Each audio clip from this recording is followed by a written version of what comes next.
Supreme court દ્વારા આ સપ્તાહે ફૂટપાથોને દબાણ મુક્ત રાખવા મહત્વપૂર્ણ નિર્દેશ આપવામાં આવ્યા છે. આ નિર્દેશના અનુસંધાને મુન્દ્રાના વિવિધ વિસ્તારોમાં કરવામાં આવેલા રિયાલિટી ચેકમાં વર્ષોથી ફૂટપાથો પર શાકભાજી, નાસ્તા અને અન્ય લારીઓના દબાણ યથાવત જોવા મળ્યા છે. મુન્દ્રા બારો નગરપાલિકા દ્વારા રાહદારીઓની સુવિધા માટે બનાવાયેલા ફૂટપાથો અને સ્થળોએ દબાણના કારણે ઉપયોગમાં રહી શકતા નથી. પરિણામે લોકોને મુખ્ય માર્ગ પરથી પસાર થવું પડે છે, જેના કારણે અકસ્માતનું જોખમ વધી રહ્યું છે. વરસાદી મોસમમાં રસ્તાઓ પર પાણી ભરાવા અને ફૂટપાથો પરના દબાણને દૂર કરવા રાહદારીઓ માટે સ્થિતિ વધુ વિકટ બની જાય છે.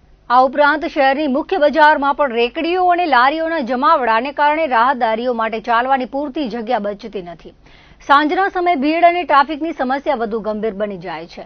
હવે જોવાનું એ રહેશે કે સુપ્રીમ કોર્ટના નિર્દેશ બાદ તંત્ર વર્ષોથી ચાલતા દબાણ સામે કાયમી કાર્યવાહી કરે છે કે પછી સ્થિતિ યથાવત રહેશે.